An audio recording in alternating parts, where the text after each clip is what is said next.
नमस्कार, मैं खुशबू झा आप सभी का बीएचयू वर्ल्ड के इस चैनल में स्वागत करती हूँ। आप लोगों को कुंदन सर पहले सूचना दिए होंगे कि हम क्लास 9th के इंटर तैयारी करवाने की कोशिश कर रहे हैं। उसी क्रम में मैं आज आप लोगों के सामने सोशल साइंस के सिलेबस लेके मौजूद हूँ, जिसमें कि इस सोशल साइंस को 3 पार्ट में डिवाइड किया गया है: हिस्ट्री, ज्योग्राफी और सिविक्स। इसमें जो पहला है, आपको मैं हिस्ट्री के बारे में बताऊंगी, इसमें आपका सिलेबस क्या क्या है और आप सभी को उसी के हिसाब से पढ़ाई करनी है। आप लोगों को किसी भी तरीके से टेंस होने की जरूरत नहीं है, क्योंकि ये बहुत नॉर्मल सब्जेक्ट है और आप लोगों को कोई परेशानी होगी तो मैं यहाँ आप लोगों को गाइड करने के लिए हूँ। किसी भी प्रकार को आपको दिक्कत नहीं होगी। मैं आपको बहुत ही इंटरेस्टिंग तरीके से हर एक चीज को पढ़ाने की कोशिश करूंगी। आप लोगों को ज्यादा कुछ टेंशन नहीं लेना है कि बहुत ज्यादा पढ़ना पड़ेगा या सीएचएस का एग्जाम बहुत हार्ड है, मेरे से नहीं होगा, ऐसा कुछ नहीं है। आप लोगों को बिल्कुल कूल होके पढ़ाई करनी है और जैसा हम लोग डायरेक्शन दे रहे हैं उस हिसाब से आप लोगों को सब कुछ आता है। बस एक डायरेक्शन की बात है जो कि मैं आप लोगों को बता रही हूँ। आप देखिए, आपको हिस्ट्री के सिलेबस में आपको बता रही हूँ। पहला जो टॉपिक है हमारा हिस्ट्री में, भारत में मानव सभ्यता का विकास, development of human civilisation in India. इसमें आपको लग रही है मानव हम आप सब है। इसमें सभ्यता जो है, सोसाइटी जो है सभ्यता से निकली हुई है, तो हम इसमें पढ़ेंगे कि सोसाइटी कैसे निकली हुई है सभ्यता से और सभ्यता क्या है। सोसाइटी के थोड़ा हम पीछे जाएंगे तो हमें सभ्यता मिलती है और आज हम सभी इस सभ्यता के पार्ट है। इसमें हम इसी के बारे में पढ़ेंगे। ये बहुत आसान है, मैं आपको बताऊंगी। दूसरा जो हमारा टॉपिक है, प्राचीन गणराज्य का उदय। इसमें है राइज ऑफ एंशिएंट डायनेस्टीज। अब आप सारे बच्चों बहुत सारे डिफरेंट प्लेसेस से होंगे। इसमें पहले पुराने समय में 14 गणराज्यों में हमारा जो राज्य व्यवस्था थी वो डिवाइडेड थी। उसमें जैसे कि कोई पटना से होगा तो उसका पाटलिपुत्र गणराज्य उस टाइम पे पड़ता, या कोई बनारस से होगा या आसपास की जगह से होगा तो उसका काशी क्षेत्र पड़ता। ऐसे ही बहुत विभिन्न जगहों से आप लोग होंगे, उस हिसाब से आप जोड़ सकते हैं कि किस किस गणराज्य से आप होंगे और वो बहुत आसान हो जाएगा आपके लिए। हम आपको एक एक चीज के बारे में, एक एक गणराज्य के बारे में बताऊंगी। इसका उदय कैसे हुआ, यहाँ पे कैसे राजा लोग आए, कैसे रूल किए, ये भी बहुत आसान हो जाएगा। जो हमारा तीसरा टॉपिक है वो जैन धर्म एवं बौद्ध धर्म है। आप सब गए होंगे, वो बौद्ध टेम्पल गए होंगे, बोध गया या फिर सारनाथ गए होंगे, किसी जैन मंदिर गए होंगे, तो आपने देखा होगा कि वहाँ पे भगवान बौद्ध की पूजा होती है बौद्ध टेम्पल में और जैन भगवान महावीर की पूजा होती है जैन टेम्पल में। तो आप लोगों को बताऊंगी कि ये बौद्ध और जैन धर्म कैसे आई एग्जिस्टेंस में, उसका उदय कैसा हुआ, क्या कारण रहा उदय का, और उसके बारे में विभिन्न आयामों को मैं आप लोगों को सामने रखूंगी। और दोस्तों आप लोग इस चैनल को सब्सक्राइब करना ना भूलें। अगर आप बीएचयू के एंट्रेंस से रिलेटेड किसी भी तरीके का की इंफॉर्मेशन लेना चाहते हैं, इस चैनल को सब्सक्राइब करिए और इस वीडियो को ज्यादा से ज्यादा शेयर करिए, ताकि ज्यादा बच्चों को पता चल सके कि बीएचयू का सीएचएस के एग्जाम्स कैसे क्लियर होते हैं। उसके बाद हम देखते हैं चौथा टॉपिक, भारतीय राजा। इसमें हम देखेंगे कि आपने अशोक का नाम सुना होगा, आपने हर्षवर्धन का नाम सुना होगा। ये लोग कैसे रूल किए, किस प्रकार से आए, इनकी नीतियां क्या थी, हम उसके बारे में एक कहानी, मान लीजिए कहानी की तरह हम इसको पढ़ेंगे। आपने अशोक के बारे में सुना होगा कि कलिंग की जो युद्ध होता है उसमें अशोक जो है वो शांति की ओर लौट जाता है। आपने एक कहानी सुनी होगी। हम उसी प्रकार से राजाओं के बारे में उनकी कहानियां पढ़ेंगे, जो आपको बहुत ही इंटरेस्टिंग लगेगा। उसके बाद हम देखते हैं दिल्ली सल्तनत। आप सभी ने तो सीरियल देखा ही होगा बच्चों, रजिया जो सीरियल आता था, फिर बहुत पहले एक फिल्म भी आई है रजिया, जिसमें हेमा मालिनी एक्ट्रेस होती है। तो बस ऐसे 2-4 राजाओं के बारे में हम पढ़ेंगे। उसमें कुछ बहुत सारे प्यारे प्यारे राजा भी थे, बहुत सारे दुष्ट राजा भी थे, हम सबके बारे में पढ़ेंगे। उसके बाद हमारा जो छठा टॉपिक आता है मुगल साम्राज्य। इससे भी क्वेश्चंस आते हैं, अब बहुत ही बेसिक क्वेश्चंस आते हैं जो कि मैं सारा आपको कवर करवाऊंगी। कोई बहुत ज्यादा हार्ड नहीं है, ये बहुत इजी है। आप सबने औरंगजेब का नाम सुना ही होगा, महाराणा प्रताप, जो कौन सा वो सीरियल आता है, मैं नाम थोड़ा भूल गई, उसमें औरंगजेब के बारे में बताया जाता है। और अकबर तो आप सबने मूवी भी देखी होगी, जोधा अकबर। फिर जोधा अकबर आप सबने मूवी भी देखी होगी। और फिर एक बनाया था अकबर के ऊपर बेस्ड। तो आप सबने देखी होगी, बस हम उसी के कहानियों के बारे में पढ़ेंगे। उन्होंने कैसे रूल किया, उनका कितना बड़ा राज्य था, कहाँ कहाँ तक वो रूल करते थे, और भी उनके दादा चाचा ताऊ सब के बारे में हम पढ़ेंगे। उसके बाद आता है ब्रिटिश साम्राज्य का विस्तार। और आपने तो सुना ही होगा कि हमारे यहाँ अंग्रेज का शासन था जब से 1947 से पहले। तो उनका वो आए कैसे और वो कैसे हमारे देश पे सफल हो पाए 200 साल तक रूल करने के लिए, हम उस चीज को पढ़ेंगे कि वो कैसे हमारे ऊपर रूल कर पाए। और उसके बाद आता है सामाजिक सुधार आंदोलन। आप सभी ने स्वामी विवेकानंद का नाम सुना होगा और दयानंद सरस्वती का नाम सुना होगा। तो आप लोगों में से कितनों के स्वामी विवेकानंद आइडियल होंगे, रोल मॉडल होंगे। तो आप लोगों को उनके बारे में जानना होगा कि वो किस प्रकार से हमारे रोल मॉडल बन पाए, उनका क्या इन्फ्लुएंस रहा कि हम आज उनको अपना रोल मॉडल मानते हैं। जैसे कि वो मेरे भी रोल मॉडल है, वैसे आप लोगों को भी होंगे, आपके जानने वाले के होंगे। उनके बारे में जानना बहुत इंपॉर्टेंट, आपको ये बहुत इंटरेस्टिंग लगेगा कि हम उनके बारे में पढ़ें। हम बस उन्हीं सब चीज़ों के बारे में, उन्होंने क्या आंदोलन किया था, किस तरीके से समाज में बदलाव लाए थे, उस टाइम पे क्या समाज की सिचुएशन थी, उस चीज़ के बारे में हम इसमें पढ़ेंगे। और हमारा जो 9वां और आखिरी टॉपिक है, इसमें है भारतीय राष्ट्रीय आंदोलन। आप सभी को पता है कल गांधी जयंती थी और हमने गांधी जी का बर्थडे 150वें बर्थडे मनाया। तो हम उन्हीं से रिलेटेड उनका बहुत ज़्यादा योगदान रहा है हमको फ्रीडम दिलवाने में। 1947 से पहले जो भी आंदोलन हुए उसके रिजल्ट में हम लोगों को ये डेमोक्रेसी मिल पाई, सेल्फ गवर्नमेंट मिल पाई। तो हम उन्हीं के गांधी जी के रिलेटेड, लाला लाजपत राय, भगत सिंह की तो आपने सबने मूवी देखी होगी the legend of Bhagat Singh, तो उन्हीं सब के बारे में हम यहाँ पे पढ़ेंगे। तो बहुत ही इंटरेस्टिंग होने वाला। आप लोगों को बिल्कुल परेशान नहीं होना है कि हम कैसे CHS के एग्जाम को क्रैक करें, लेकिन आप लोगों को एक शेड्यूल बनाना होगा। अब पहले तो मैं आप को एक चीज बताना चाहूंगी कि आप इन सारे सिलेबस को नोट कर लीजिए। एक कॉपी ले आइए, नई पेन लीजिए। अगर आपके पास नई कॉपी नहीं है तो मम्मी से बोलिए, आपको कॉपी ला देगी, वो तो बाद में ला देंगे। फिलहाल आपके पास जो कॉपी है उसी पे नोट करिए। और उसको अगर आप पुरानी कॉपी में नोट कर रहे हैं तो बाद में नई कॉपी लेके उसमें आप उसको रीनोट कर लेना। और सारे सिलेबस को आप नोट कर लीजिए और दिन में कम से कम आपको 2 घंटे पढ़िए। अब 2 से 3 घंटे पढ़ेंगे मन लगा के, आपका CHS का एग्जाम पक्का क्रैक हो जाएगा। कोई टफ काम नहीं है, बहुत आसान है। और यहाँ पे हम लोग हैं आपको गाइड करने के लिए, हमारी पूरी टीम है BHU वर्ल्ड को। आप सभी के लिए हम यहाँ पे हैं, आपको गाइड करेंगे। ये हमारी छोटी सी कोशिश है ताकि आप लोग यहाँ पे आ जाए, क्योंकि बहुत सारे बच्चों की ख्वाहिश होती है कि वो CHS में पढ़े, वो BHU में पढ़े, ताकि आप लोग वहाँ तक पहुँच पाए। इसलिए हम लोगों की एक छोटी सी कोशिश है।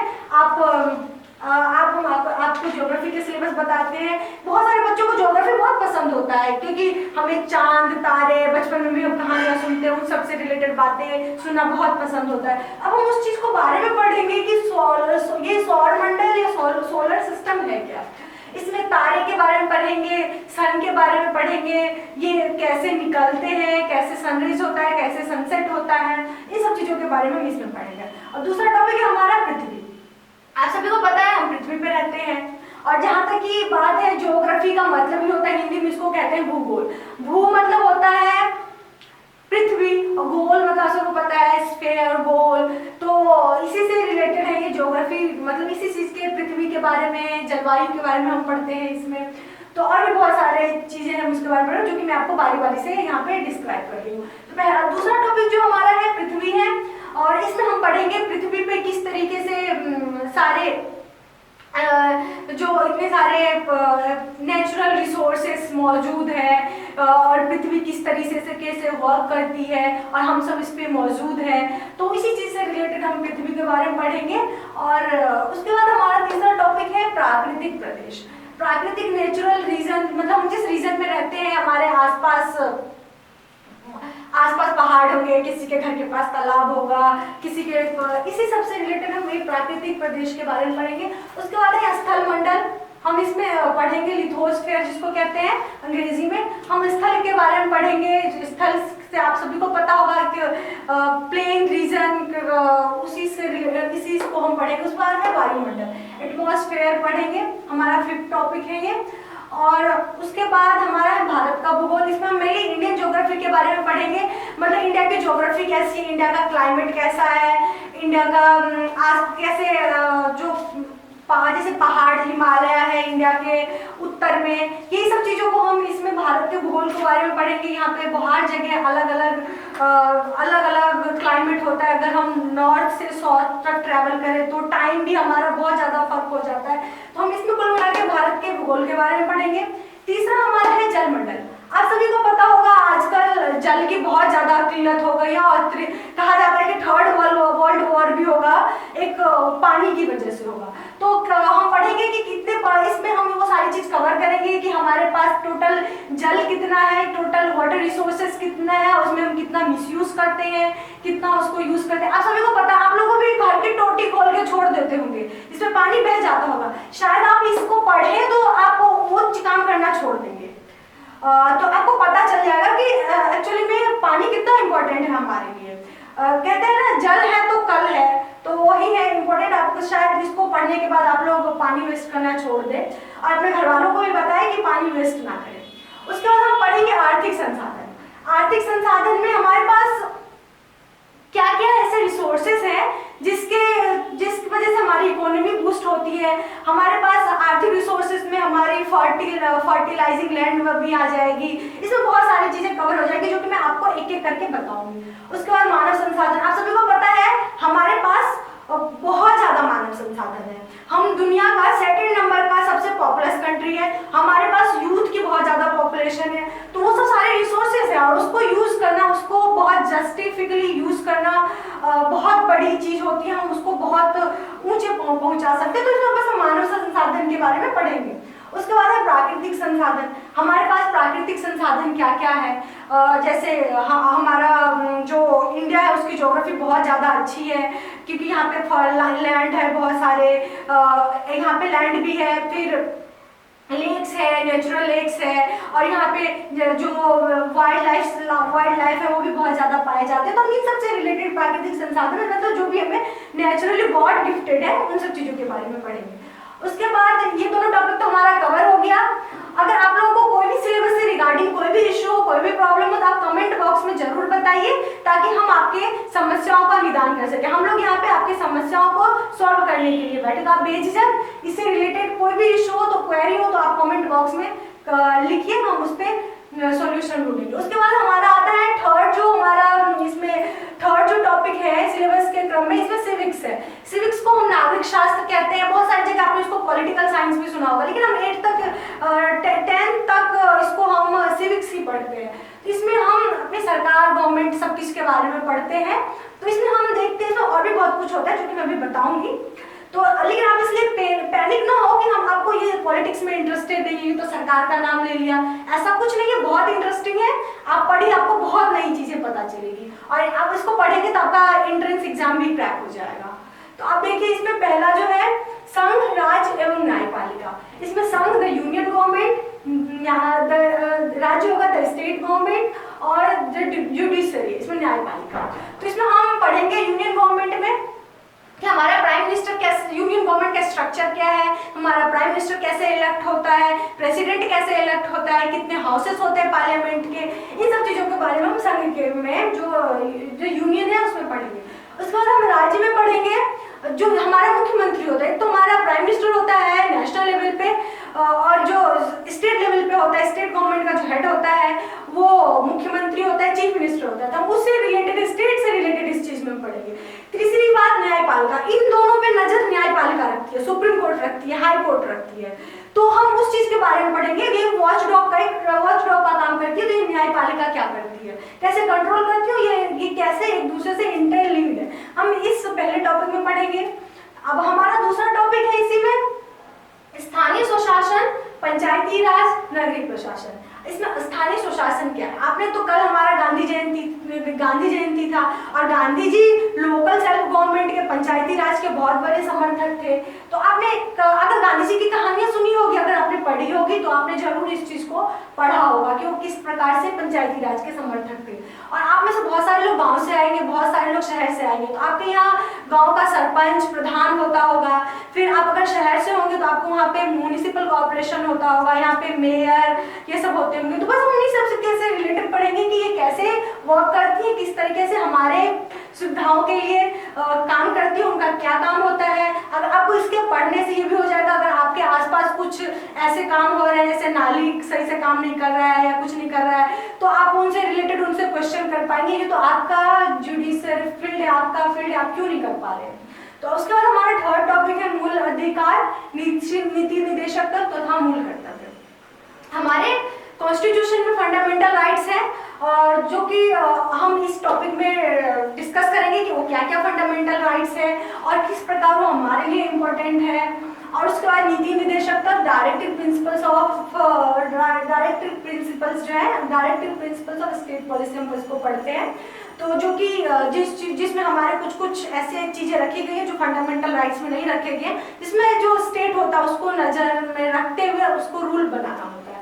तो हम उसमें पढ़ेंगे एक्चुअली में है क्या, उसका क्या क्या कितने सारे नीति निदेशक तत्व है, और साथ ही साथ हमें अधिकार और ये डायरेक्टिव प्रिंसिपल्स तो मिल गए, उसके साथ हमें कुछ कर्तव्य ड्यूटीज भी फुलफिल करने होते हैं कि अगर हमें राइट है तो उसको कंटिन्यू करते रहने के लिए, उसको बरकरार रखने के लिए कुछ कर्तव्य होते हैं जो कि हम इसमें पढ़ेंगे।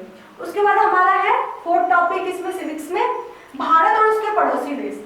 और भारत और उसके पड़ोसी देश में हम पढ़ेंगे कि भारत के कौन कौन से राज्यों का सीमा भारत से लगता है, और भारत के कौन कौन से